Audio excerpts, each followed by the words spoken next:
Hello, everyone, and welcome to part four of our POV series, Beyond the Degree, presented by We Are Made. And I am so excited to be back kicking off the second leg of our POV series. My name is Imani Ivor, and I'm the founder of We Are Made, and I'm your host and moderator for this conversation today. And if you don't know, We Are Made is on a mission to help the next generation bet on themselves. And today's conversation is an incredible continuation of that effort. So, as we're learning how to break away from burnout. So, in a world that is filled with consistent distractions and moving pieces forcing us to hustle harder or be left behind, many of us have experienced the shame and guilt of rest, yet the silent desire for simply a happy and healthier lifestyle. And during this session, we are giving ourselves permission to exchange our old habits by redefining rest and support as we create a life beyond survival mode. And with this in mind, our panelists today couldn't be more aligned with this ethos. So, up first, we have Alfred, the dynamic host of the She's So Lucky podcast, and a retired corporate baddie turned blogger turned founder who pivoted her way into creating a life beyond playing it safe. Les is the perfect example of someone who doesn't deny herself the space and leverage to evolve and rebrand not only her life, but her career, no matter the season. So happy to have you, Les.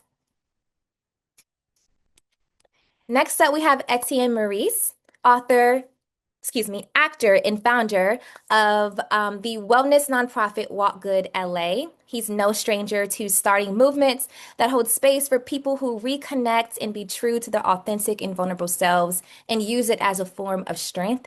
His Jamaican roots have always served as a reminder that it's okay to walk good, but to also remember to always find your way back home. Welcome, Etienne. What's up? What's up, Imani? Thank you for having me. Yeah, pleasure. And lastly, we have Janay Marie, who is the founder of TALLWAH Agency, an agency bridging the gap authentically through impact, culture, and community.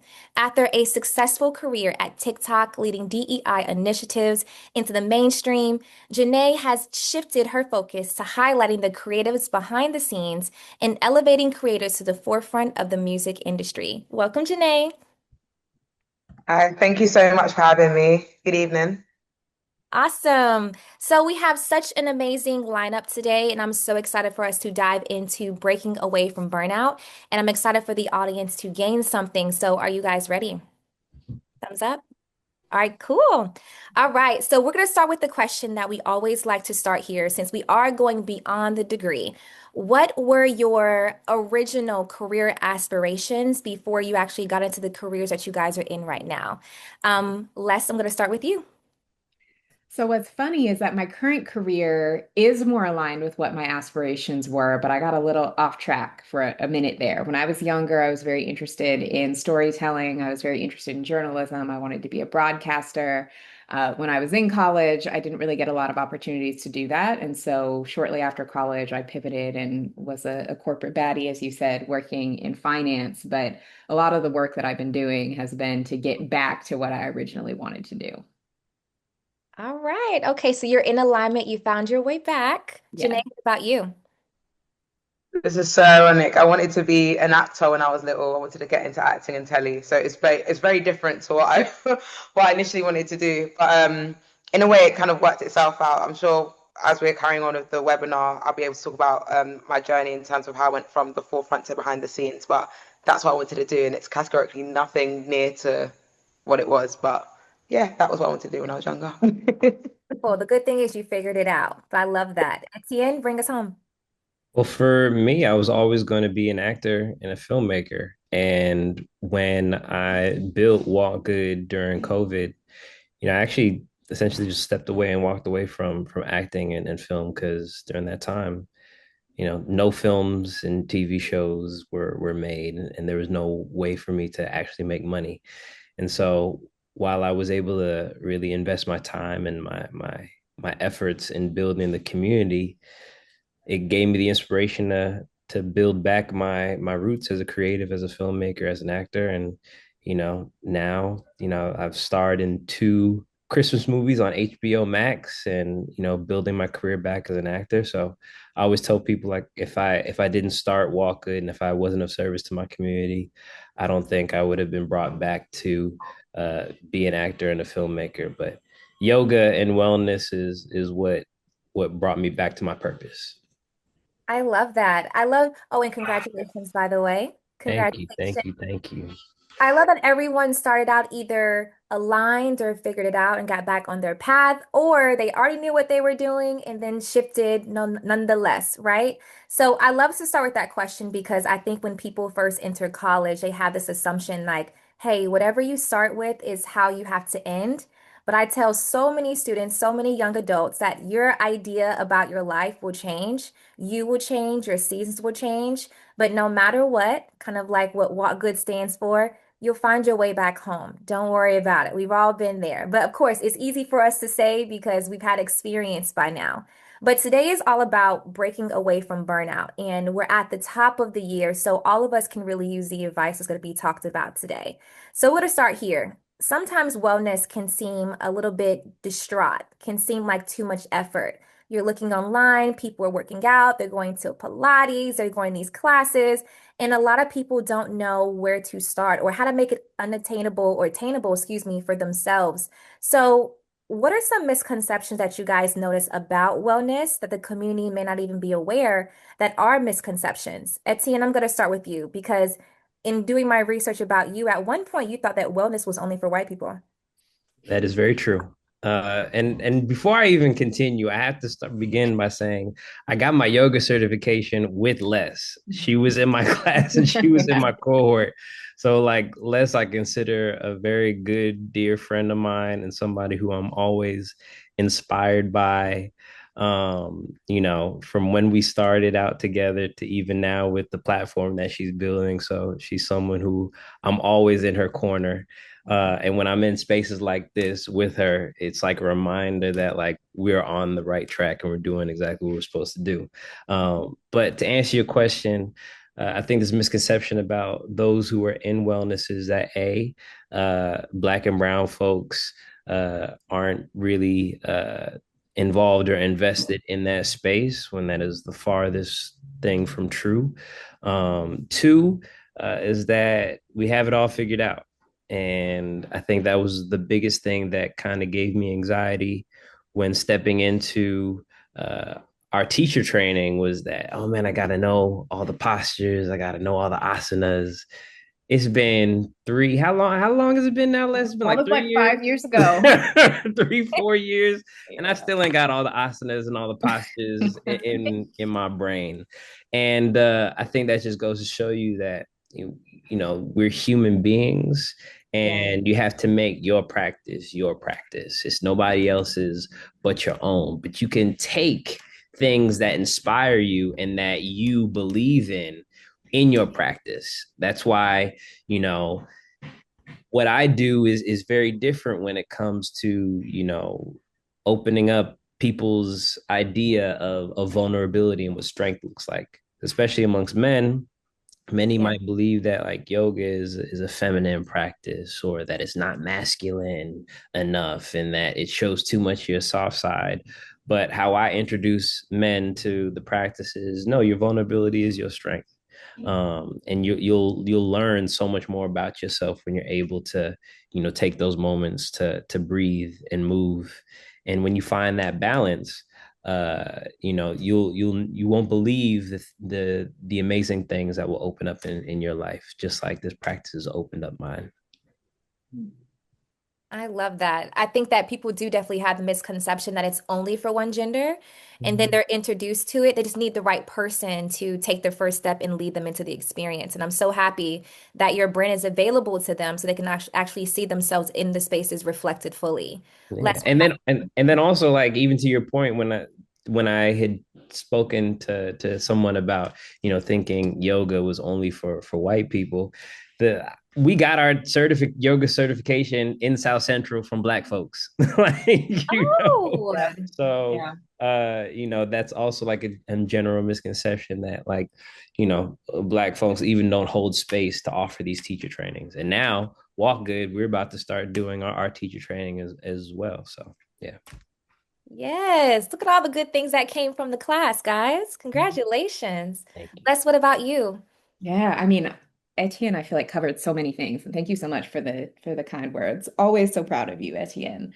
Um, I think a common misconception that people may have about wellness, if they're not already tapped in on a wellness journey, is that their routine or their whatever it is they do, their toolkit has to look exactly like somebody else's. So if you look on my Instagram story and you see the wellnessy things that I do in a day and you think I can't do everything that Les does, so this isn't for me, that's so not true. Wellness is not supposed to look any one way. Wellness is supposed to meet you where you are. And so maybe you're in a season where like the physical practices related to wellness just aren't what you need, but that mental and emotional piece is what you need. And you can't go to the gym every day, but you can open up your journal or you can sit in silence and you can meditate for 5 minutes. And that's where you're at. And that's what's most helpful to you. That is just as valuable as anything that you may see, you know, a wellness professional or creator posting on the internet. It doesn't have to be just one thing. It really should be unique to you with where you're at, with what you have. With what you have, where you are. That's powerful. That's definitely powerful because I think that sometimes people are looking to others for examples. Les, I know me and you talked about that, like not glorifying someone else's lifestyle, because sometimes it can make you feel as though like what you're doing isn't enough. And I'm happy that you mentioned like starting with 5 minutes. I just started with 5 minutes with meditating again, and I feel accomplished every time it goes from 5 to 7 to 10. And I had to start somewhere, right? And that introduction to it is what allows you to feel more confident in yourself because you've entered the experience. Janay, what about your experience? In terms of the wellness space, for sure, I'm probably more of an observer from the background. But one thing I have noticed of loads of my friends are actually in that space is that, again, as Etienne mentioned in the beginning, everyone assumes that they have it all figured out, like they just woke up and they are not anxious or that they don't have a million thoughts in their head a day, and that is just not true. I think they've been able to navigate and find ways to live amongst the chaos, but in a way that is healthy for them, and just teaching other people the beneficial skills as to like live like them. But that's pretty much the biggest misconception for me, because I don't know about you, but being like a business owner, there's always so many thoughts in your mind a day. And sometimes when you sit down, I can't even cloud it out. But doing things like walking or like walking the dogs or whatever, something like that, that can distract me is something that is helpful. But sometimes like just waking up and then just breathing for 5 minutes for me can be hard sometimes because I've just got so many thoughts in my head. But again, it's all about baby steps, isn't it? So yeah, that's the biggest misconception that I've seen. And I actually do really massively respect people in that space because it's not an easy job for at all. So yeah. I definitely agree. And what I've learned is that a lot of misconceptions start simply because you're in a vulnerable space. You're willing to look for as many modalities to make you feel safe in your experience. And the hard part about wellness is just like Les said, it looks completely different. And sometimes the person that's the most popular gets the most incline because that's the person that we look to make us feel safe. And we're looking for confirmation that whatever we're experiencing, we can survive this moment. And that's the hard part because sometimes we make hustle too much a part of our culture. Everybody on this panel is African American for a reason, and we have a certain level of authority that we have to carry. It's a part of our everyday lifestyle. And I really want to help us with this conversation, break up with that ideology that you can't rest. Because in my opinion, like hustle sometimes too much can be harmful. We hustle so much, we get to exactly where we want to go, and then we're left figuring out how can we revert back and reclaim some of our life. So I want to ask this question. In your personal opinions, what's something our community actually glorifies that you think actually continues to contribute to our burnout? And what was some early signs of your own burnout? I automatically thought of one. I think you kind of tapped on it earlier when you said like the hustle mentality. I think there's a really fine line between being very open and vulnerable on social media about like your journey, whether it be a spiritual journey, your career journey, but the upkeep of constantly being like, right, I did this today, and yeah, last week I did a panel here, and feeling like you have to constantly update your community and stuff can literally lead you to burnout. Like I remember when I first started out in the industry, I was 17, I was an intern, and I was really trying to get out there. So I was going to every single networking event known to man, not understanding how burnt out I was. By the time the networking event is done, I'm so nonverbal, I'm so overstimulated. I just wanted to go home. But in my mind, I felt like that was the only way at the time to like communicate efficiently with people in the industry in order to like get the correct like connections and build within that space. But it's absolutely fine to send an email. It's absolutely fine to just have a coffee with somebody. It's absolutely fine to actually just take a second. But I wasn't doing that, and I kept on doing it to the point where I was like, every single time someone even came up to me at a networking event, I'd be like, I just need a second. I just need a second. And it's actually fine to just do that. Like, I know we're going to talk about it again, but taking the time out, for the first time, I spoke about this on my TikTok, ironically, for the first time in my life, I decided to take 2 months away from the UK and just go to Jamaica for the winter because it is cold. London is very, very, very cold. And I decided to go to Jamaica to just clear my head, be in the sun, and just be just around greenery and the water. And I'm telling you, that was the best way for me to navigate my burnout because I was really, really, really tired. And running a business, I'm sure you guys can all relate as well, you don't really have the time to switch off unless you have like an infrastructure of a team that can support you in your absence. But a lot of us don't have that infrastructure in place, or even if we do have a team, we still can't fully switch off because there's constantly emails and like demands coming in. So finding that middle ground is something that is really, really important to navigate. I definitely agree with that. Etienne? I think Janay just kind of hit it on the head about building the infrastructure and not having the infrastructure can contribute to burnout. And I literally just went through this with my own team and learning that like we do so many programs as a nonprofit, way more than many other nonprofits, especially with the amount of people that we have on our team. We have like 5 people that are running WalkGood, including myself. And we realized, after 5 years of building this organization, having a studio, showing up in schools, doing these donation based classes while running a wellness studio, it runs you ragged. And we all just realized that we just didn't have the bandwidth and be able to acknowledge what is your bandwidth, but how are you able to build systems within your team so you aren't burnt out? I mean, I'll admit right now, like ending 2025, I was burnt out. Coming into 2026, I still felt burnt out. But my business can't run. I can't operate if I continuously feel like I have nothing left to give. And so now I started back doing meditations and breathing for 15 minutes a day. And that just goes back to my last question, your last question about the misconception of those who are in wellness having it all together. This last year, I did not have it all together, but the difference was is that I showed up.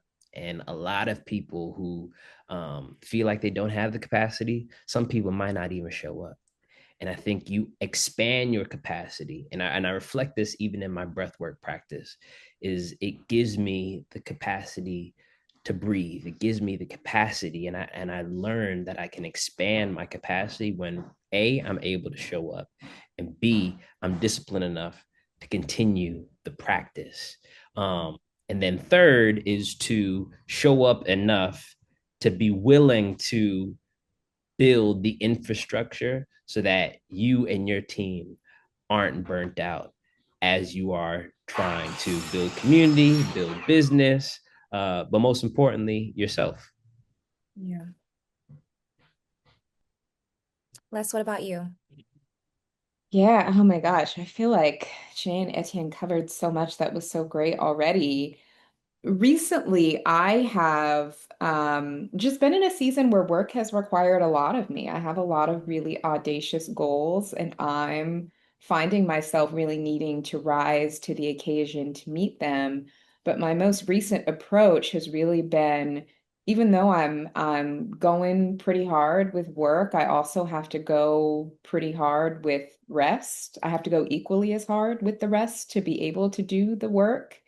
And it's been a bit of a mindset shift for me that has been incredibly helpful. So as hard as I go with my to-do list every day, I have to be just as hard about going to bed every night, even if it seems like stupid early. It is not the most exciting, sexy thing when I'm like getting ready for bed at 8 o'clock, because I know that that alarm's coming early the next day. And if I'm going to carry out the things that are on my heart to carry out, I have to be a rested version of myself to do it. And I do think in previous seasons, I would just like go, go, go so hard, especially when I was in the earlier stages of building my podcast while also working in corporate.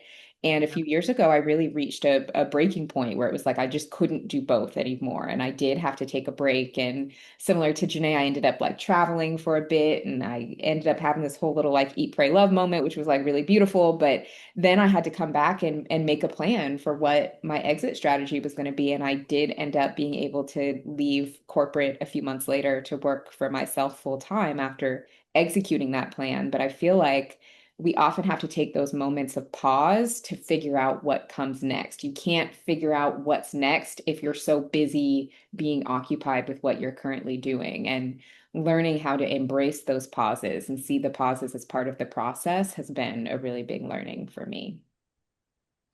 I appreciate the comment about like really reflecting because a lot of us are trying to figure out how to keep up. And, actually looked up the definition. It's like exhaustion is what they mostly leaned into when it comes to burnout. And I think that when people think about burnout, they don't know when they're exhausted because sometimes it already just becomes a part of you. It like I embody it I don't even know when I'm tired. I'm just so used to pushing through that I can't tell the difference. And I'm so happy that we were able to actually reflect on what those experiences look like for us personally. Now, I'm going to pivot to something that so many of our audience members had questions about. All of you guys at this point, I would assume that you guys are in careers that you guys are actually passionate about. But what was it like to actually transition from something you were once just passionate about, excited to just do for free, for fun, and actually turn into a career? And how do you guys work on the approach to not fall out of love with it? That's a lot of the struggles today.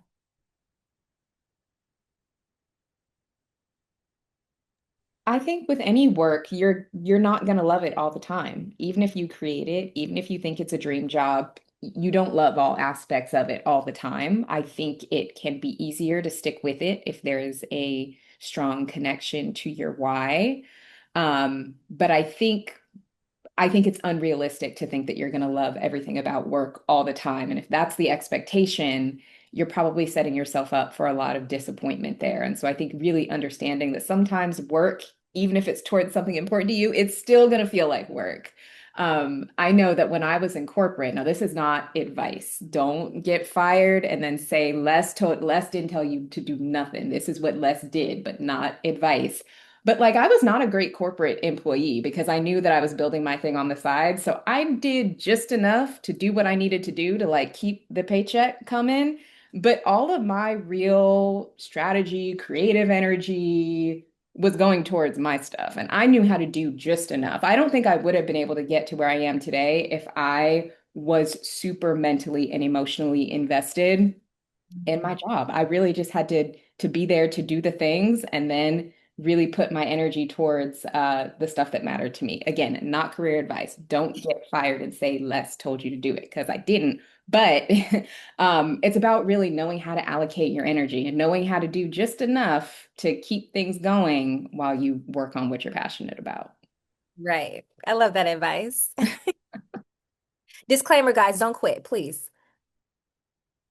Yeah, no, above and on that, like, do not quit. I think in my case, like, it was a very impulsive decision. I think with me, I always knew my why, I always knew my purpose. And as long as aspects of my day-to-day life incorporated the reason why I'm doing what I'm doing, it would be fine. Like, it's exactly what Les said. There's going to be days where you're going to really enjoy it. And there's going to be other days where it's just like, cool, the contract, you're going back and forth with a contract with a client, or the invoice that from the brand isn't coming on time and you're spending so much time chasing people for invoices, or contractors aren't doing what they're supposed to do, that there's always going to be something.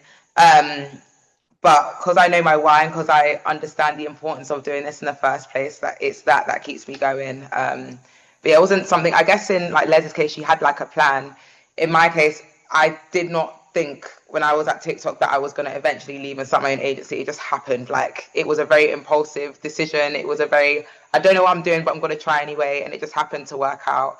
But yeah, no, even when I was at TikTok, I still had to work very hard and just be, because you'd understand firsthand, like, especially women of color and also people of color, like, we always have to work twice as hard, three times as hard for multiple aspects. You always have to be the best or very, very good at your job, because you don't want to deal with the ramifications of what that would bring if you're not. So having a job is definitely key. Like, yeah, and whilst working in the back.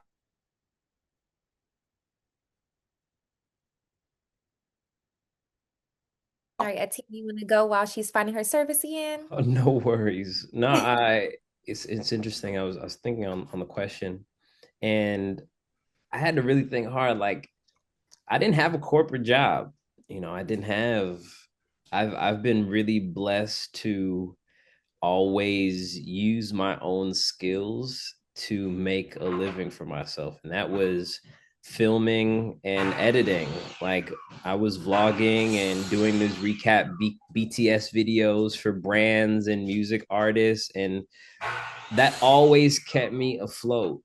But it wasn't until like when COVID happened, when I was really forced to build something for me, that's what gave me the energy to build something that didn't feel like work. It felt like something that I was already good at, and that was bringing people together. I was always working for somebody, working check to check, working gig to gig, but I never really had anything to call my own. But now in the content creation space, I'm using all my skills that I had gone to school for now to build my own business and to build my own enterprise with WalkGood.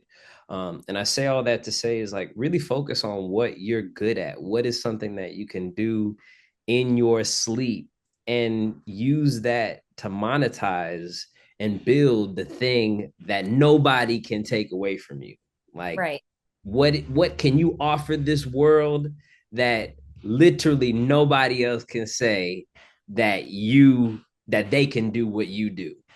And that's hard. That takes time. And sometimes God, the universe, whatever you believe in, you're gonna have to really be forced to do that. And what I'm hearing on this call is Les had to do it, Janay had to do it, I had to do it.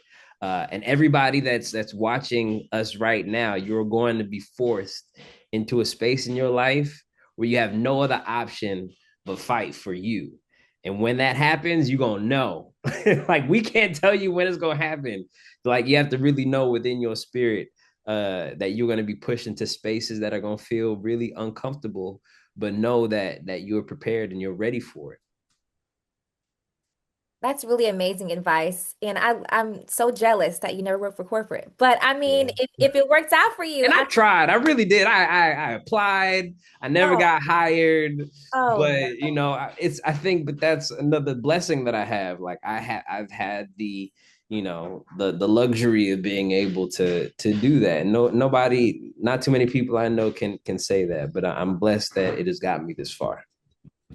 I love that. And the good thing is we have some people who can understand everyone's side, right? So I work a 9 to 5 and I'm still doing this as my passion. And Les was already there. She saved, and I think it was like 4 years before you actually like really took a chance on what you were doing. You were a blogger first. And Janae was like, yeah, I'm gonna try it. I'm just gonna see what happens. Everyone can see themselves in you guys' stories. And for the 9 to 5ers, we had a lot of questions about like, hey, I need this job. Like, this is my bread and butter. I'm in survival. My work environment is toxic, but I need this job. How do you guys know from everyone's experience, whether you worked a 9 to 5 or not? How do you know? I know, Etienne, you kind of like pivoted towards a little bit. How do you know when it's time to pivot or instead to push through? Because I think that sometimes like we can't tell the difference because we're so used to, giving it our all, pushing forward. We don't know when to let go of something. What are some of your experiences with that, and what advice would you have? I think in my case, and sorry guys, the signal, I'm trying. Sorry if the signal cuts out. In my case, I knew when I had to pivot when I felt like my heart wasn't in it anymore. So I've worked in multiple brand companies, establishments, and when I feel like I've rather done everything I needed to do and there's no element of growth or is repetitive and I don't see how I can like level up in a company, it's time to go. But also just separately on a spiritual standpoint, when you feel like your heart is just isn't in it anymore, whether it's a lack of support or whether you just feel like your purpose isn't there anymore, it's okay to go. I have a friend called Nina, and I used to stress so much at my jobs, and she'd always be like, it's not your father's company. And it put things into perspective for me. Cause it's like, oh my God, it actually isn't. Like, no one's going to die. I don't work in, like, I'm not a doctor, I'm not a nurse. No one's life per se is in my hands. Yeah. I can just leave if I want to leave. And that's okay. As long as you have your affairs in order, it's fine. But they're the two things for me that makes me differentiate whether or not I should stay or leave a situation. Les, what about you? Was it like your plan that was like, listen, I'm leaving on Thursday? No, and you know what? I probably could have done that and could have left a little bit sooner, but I'm a little risk averse. I'm a like eldest daughter, lots of responsibility and couldn't necessarily Fail. do that. But also, like I mentioned earlier, there's a part of me that was also like a finance girly. So for me, the math had to math, the money had to money. And so I had some financial benchmarks that I was working towards where okay, I'm running this business, and if I'm seeing revenue grow year over year for a certain number of years, then I think I have an upward trajectory. I had these financial goals that I wanted to hit. I had a lot of debt coming out of college. I wanted to pay that off so that if my income became inconsistent, I didn't have to worry about that. I wanted to have a certain amount invested so that, again, if I suddenly made no money, I wouldn't be out of retirement. Like I had these very specific benchmarks that were in place. I hit those and then I still didn't quit because I was still too scared and was clinging on to my old job. And then it came to a point where my job kind of confronted me and were like, hey, we see all this stuff that you're doing on the side. We actually want you to do this for us. But like the gag was my salary at work was like half of what I was making in my business doing it as a side hustle. And I was like, yeah, you actually want this at a discount. And I'm not interested in discounting my services. And if I'm able to do this as a side hustle and make this much, how much could I make if I really bet on myself? So that's what ultimately kind of pushed me into it was my job kind of gave me an ultimatum and I chose me, but like the math had to math in order for me to do that. If the money wasn't right before that, I probably would still be at that job. So it's okay to take calculated risks, I guess would be the moral of that story. Yeah, I take risks, but they're not as calculated as less is. I'm very much the person that just goes with the flow, and and honestly, that's what's gotten me here. But I also really go where my blood beats. What I feel passionate about, that's the direction I head. It might get me into some trouble, but then it also might get me into some really amazing places. For me, when I had one consistent job. I was directing this award show called the AFCA Awards, and I was in my seventh or eighth year of putting this award show together, and it's like literally like the space where all the Black critics are supporting, Black film and TV every year during Oscar award season, and it was right around the time when like WalkGood was really starting to pick up. I was splitting my time and my energy between this job that was very consistent in my life and this movement that I was building.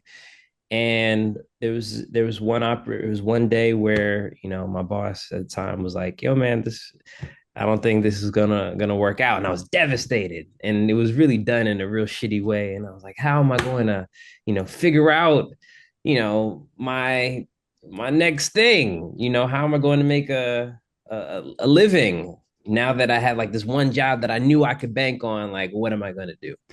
And it allowed me it gave me space to really put time and effort into building the infrastructure and the programs for WalkGood. And then I would say like a couple months later, I had my introduction to my shoe deal with On. Now I'm not an athlete, But on at the time, they're not the on that you guys see today. Like nobody knew what on was, but they gave us $100,000 budget to be a part of a campaign.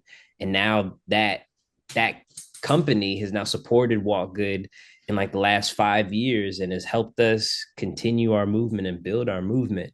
But I say all that to say is that like I said earlier, you are going to be pushed into a space where it's going to feel really uncomfortable and you feel like the floor is swept from under you, but you have to have faith that something is there for you on the other side. When one door closes, another one opens, but you are the individual, you are the person that has to believe that Yeah. something is on the other side.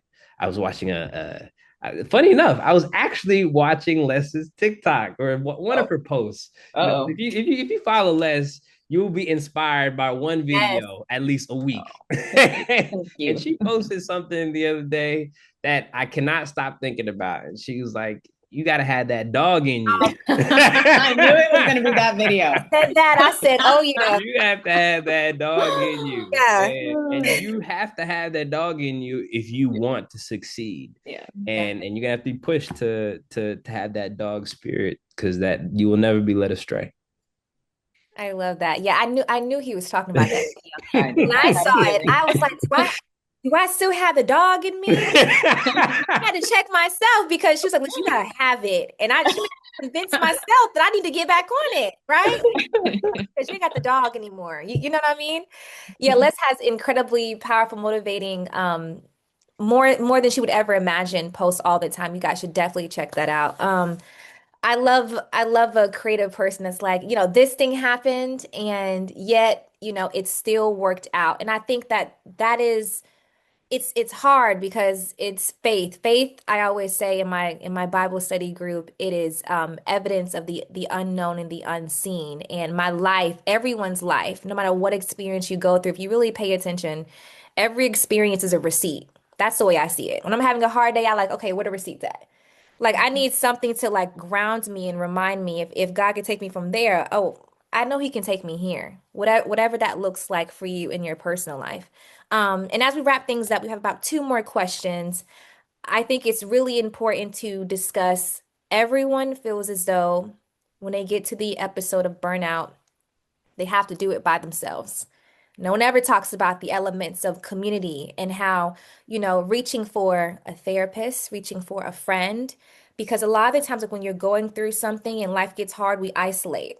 We think like that's the way to cure everything and fix all of our problems, but we forget that we have community around us, even if we're figuring out how to actually trust them. So for people who do not want to feel like a burden, very specifically, because that's what it can feel like in our culture.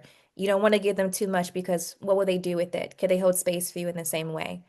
How can you clearly communicate your needs to the people closest to you without feeling as though you're burdening them or you're feeling a sense of weakness per se? Well, I mean, I don't think they would be your friends if you felt like you were a burden on them. And I actually had this conversation with a good friend of mine the other day, and it's interesting if your real friends are gonna be able to notice like when you're really not yourself. And so I have a new friend who I was just recently talking with, and he was sitting in my car and he was like, "Man, what's really going on?" Because I could see there's like this mask that you're holding up. And if a really good friend will be able to notice when you're wearing a mask. And I really wanted to tell him, I don't think I even wanted to tell him what was really on my mind because I didn't feel like I didn't want to put any of what I was well, I didn't want to put anything that was going on in my own life on Yeah, him. right. And he stopped me and he was like, "Man, don't worry about that." Because I'm asking, it's like I have the capacity to receive and just listen to what you got going on. And that really made me think about like how many other friends do I have? Would they even be bold enough to even say that or acknowledge that? And I thought that was really, really powerful to think to acknowledge that your friends, they will hold space for you. And I think so many of us, we are so consumed and we overthink the fact that like we're doing too much or we're giving too much. But your real friends will have your back and they will hold that space for you. So yeah, it's interesting you even brought that up because that literally just happened. Fate. Yeah. No, definitely. I can only echo everything you just said, and something very similar happened to me as well. I'm a prideful babe. I don't know about you guys. One thing about me, I'm working on it. I'm finding it. But my pride is something. So actively telling a friend, hey, I'm not feeling myself, or hey, I'm going through a lot. I would rather chop my foot off. I'm not even trying to be dramatic. Like I would rather chop my foot off than tell someone I need help.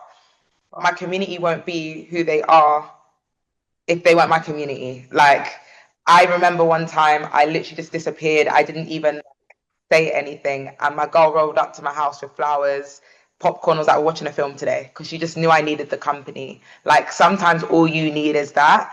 Um, a lot of my friends are neurodivergent babes. Like we all are also phenomenal when it comes to pattern recognition. So if I'm a little bit more quieter than usual, or if I take a one-way ticket to Jamaica like I did, people are gonna start getting a little bit of that's not like Janay, do you know what I mean? So I'm very, very fortunate, grateful, and privileged to have the community that I do, the sisterhood and tribe that I do, that are very aware of my patterns and when I am in a position where I can show up and when there's times where I can't show up as much. Um, but one thing I always need to remember is a weird mantra, but it works.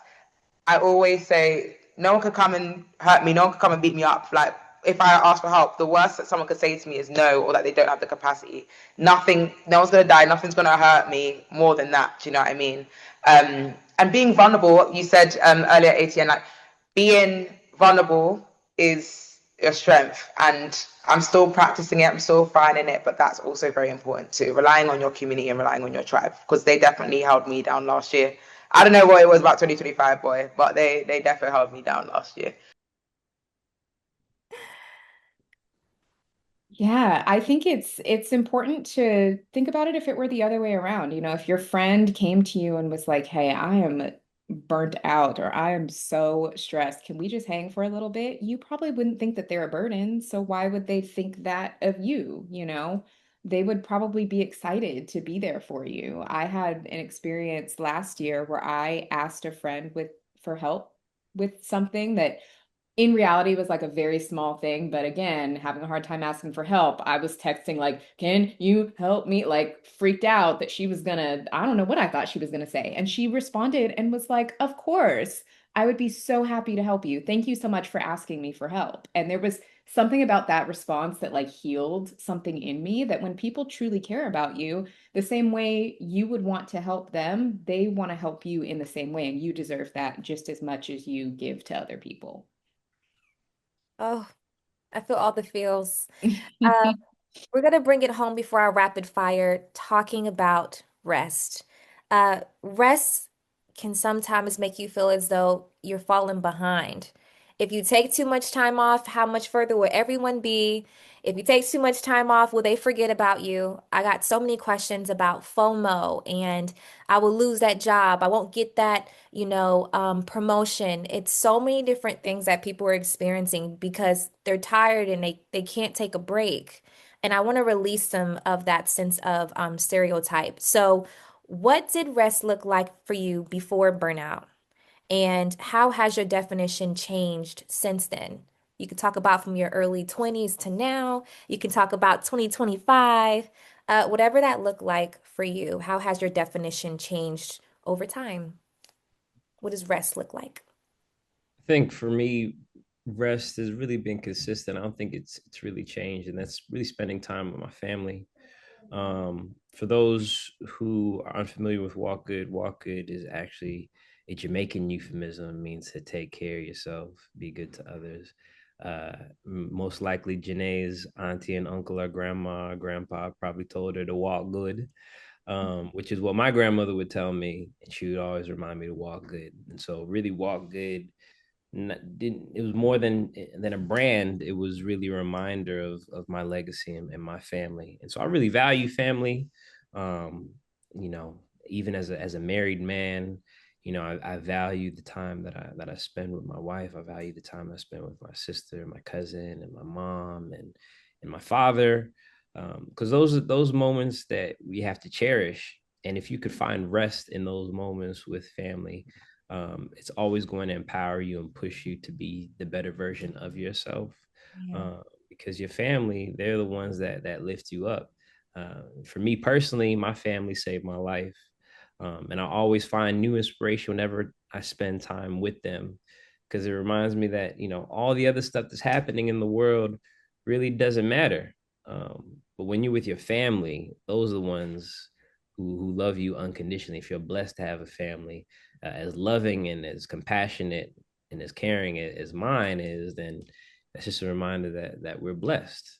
And that's one thing that has remained consistent when I am feeling burnt out.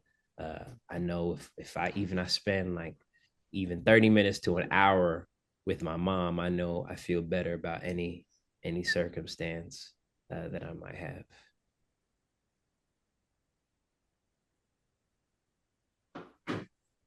Les, what about you?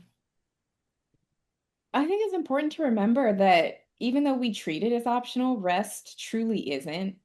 It's actually not optional if you want to be a healthy, functioning human being. The same way you have to charge your phone, the same way you have to charge your computer or whatever, you also have to recharge. And the more you resist that, the more difficult things are going to be. And so remembering that it's physically not an option, and sometimes circumstantially we have to set boundaries and make tough calls to make that happen. Like as soon as we get off of this, I'm going to start getting ready for bed, which is embarrassing, but I know what's required of me tomorrow when I have to go to set and be on camera and record these episodes, and I can't do that if I'm up all night doing Lord knows what. And so just remembering that it's a requirement to be the person that you want to be and to have what you want to have helps you really reframe how you view rest. Yeah. Rest is not a reward. Mm-mm. Definitely. Rest is absolutely essential. I always use the analogy of like, when you're in your car and you look at the petrol tank, you shouldn't wait till you're on E to then rest. Even if you're half full, even if you just literally put the petrol in the tank, you're still allowed to take a break. Um, and what does that look like for you? Like find things that make you happy, i.e., spending time with family, going karaoke with your friends, or just being in bed and doing nothing. Like life isn't passing you by. I think because of social media as well, we have this unrealistic expectation of having to constantly be on the go, constantly be present. No one actually cares. Like honestly, no one cares. It's important to just do what you can do so you can show up properly for yourself Yeah. and purpose, and you'll be fine. Like I'm still practicing that myself. Rest is a practice and it's something that is necessary, but it's important. And I'm sure none of us can do what we're doing now if we didn't find a way to rest throughout the chaos. So yeah. Beautiful, guys. Well, before we get into our rapid fire, I'm so happy that we got a chance to break away burnout and have discussions other than like the depressing, you should be rest. Like we know that, but like we're figuring out different ways to implement that into our lives, whether it's going after the things that we're passionate about, not having to sacrifice that, whether it's spending time with your family or redefining what this new season of your life. Rest in my life looks different every single season. Les, I love that you're going to sleep now. My early is like 11 o'clock, and I'm like working on that. So Girl. you are my listen. And I wake up at 5:30. You tell me the math. You know, Oh don't my talking goodness. about it. We're not talking about it, right? But I'm I redefining. actually am very interested. Les, what time do you wake up? Gotta I be. wake up at 5 Oh, on the Les dot. just needs way more sleep. That's it. That's the thing. Yeah, if I am ready for bed at 8, I can like do a good amount of just like reading and wind down to be asleep at 9, which gives me 8 hours to wake up at 5. Oh, okay. Okay, I'm gonna work on that. Inspiration. I'm gonna Listen, work. I'm with Etienne on that one. You're our inspiration. Now on the weekends, that's different, but Okay. today, yeah, it's early. Today's 8. To make sure we can get you in bed on time, right? Yeah. Okay, so we're gonna dive into some quick rapid fire. So I'm gonna ask each individual person, and I'm gonna have an all together roundup.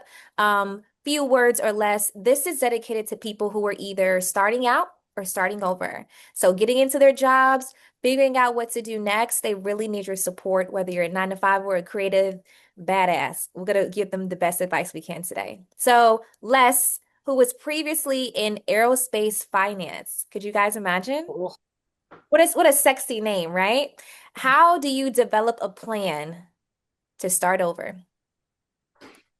I think it's about knowing how you want to feel. You may not necessarily know how you're going to get there. So much of the work that I do now didn't exist 15 years ago when I was fresh out of college working in aerospace finance. I couldn't have necessarily made a specific plan to get here, but I knew how I wanted to feel. And I knew that the skills that I wanted to use. And so I really let that be my guide. And as things got more firm and there were opportunities to make more firm plans, kind of like my financial plan that I talked about earlier, I made the plan and I stuck to it. I was very accountable to myself, if nothing else, to see it through because no one else was going to do it for me.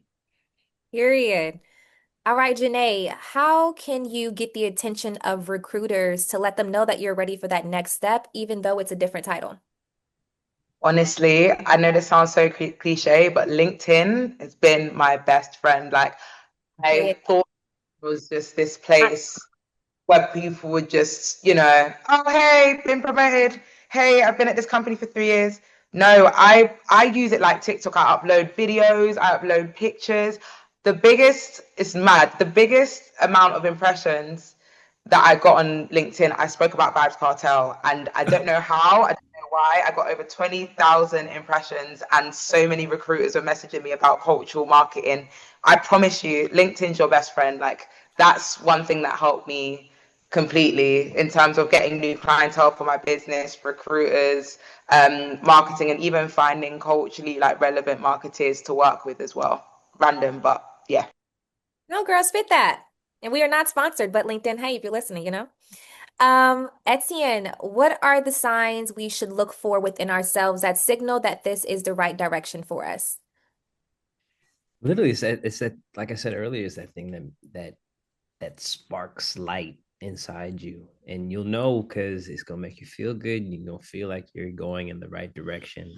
We all have that little voice in us inside of ourselves, but we're so quick to ignore it or think, oh no, that's not for me. But it all comes down to whether or not you feel as if though you are enough or you are worthy of that direction, and going towards that path. And that also takes practice, is following that little voice inside you that says, no, this is for you, you Yeah. know.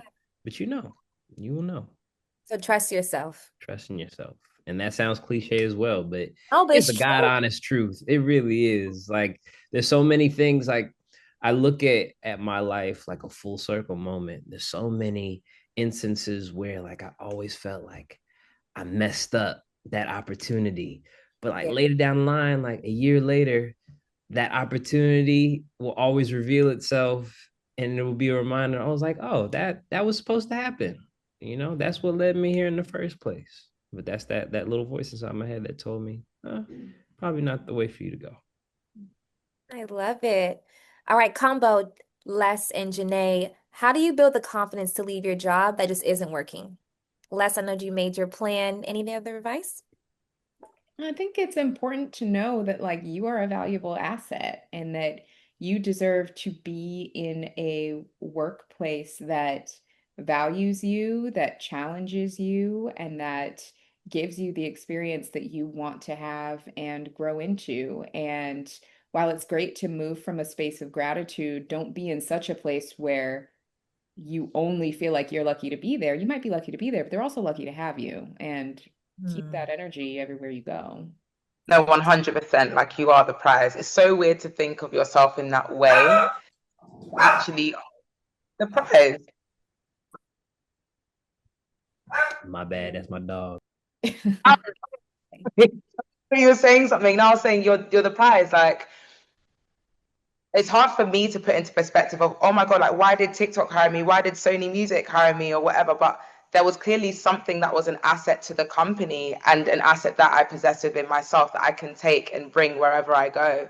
And just remembering that and understanding that you are an asset, just like Les said, you can, not even in a work capacity, as a friend, as a partner, whatever roles and hats that you carry, just knowing that and understanding again. I keep going back to your purpose, but your purpose is so important. Your why is so important because that gave you the drive to apply for the job in the first place, get the promotions at work, and also just become a better version of yourself because you're learning more and more every day. Just remember the asset that you carry in everything. Perfect. And Etienne, bring us home. How do you cut the noise and achieve fruitful outcomes in today's market? Ooh, cutting the noise comes back to your intention, your why. If it doesn't connect with your mission, your why, then you have to cut it out. You have to trim the fat. Um, and it's really a culmination of what everybody has said. Especially what Les brought up about, your plan. How do you devise that plan? Your plan is going to change. But what is going to fulfill your mission, what is going to fulfill your spirit? And if that doesn't align, you have to have the strength to be like, all right, this doesn't work. You have to have the discipline, you have to have the discernment to be like, no, this is what I'm doing, and this is how we're going to get it done. There were a lot of people that I've had to turn away in order to get to where I'm trying to go, and that is a difficult decision to make. The same team that you start with, you'll be lucky if they continue to be with you as you grow and as you evolve. And whatever you're building, whether it's a business, whether it's your brand, whether it's your following, um, your your individual self has to grow with the brand, with the business that you want to share with the world. And so you have to allow that growth to happen. And in the words of Les, you have to have that dog in you. But yes, Yes, always, always. So always. I want to thank our panelists for joining us today and for sharing not only their experience, but their authentic point of view. Please share with the audience how they can stay in touch with you. You can follow me at WalkGood Etienne. That's WalkGood, WalkGood, Etienne, Etienne, or follow WalkGood LA if you're ever in Los Angeles. Definitely pull up to the WalkGood Yard and come take a class and see all the amazing things that we're doing in the community. Yeah. Best way to keep in touch with me is to tune into my podcast, She's So Lucky. Every Tuesday, I have conversations very similar to this. Every week, wherever you get your podcasts, we have episodes on Spotify, YouTube, wherever you like to consume. And then for me, you can follow me at Les Alfred. You can find me Janay Marie XO, JANAY MARIE XO, and my brand TALLWAH Agency. And Etienne, I actually want to mention, thank you so much for bringing that up earlier regarding WalkGood. TALLWAH in Pato means small but mighty. So there's a lot of cultural integrity thinking that's going on here. So we go for you every time. But yeah, that's where you can find them. Yeah, man. Yeah. LinkedIn, same thing. So thank you guys. Thank you.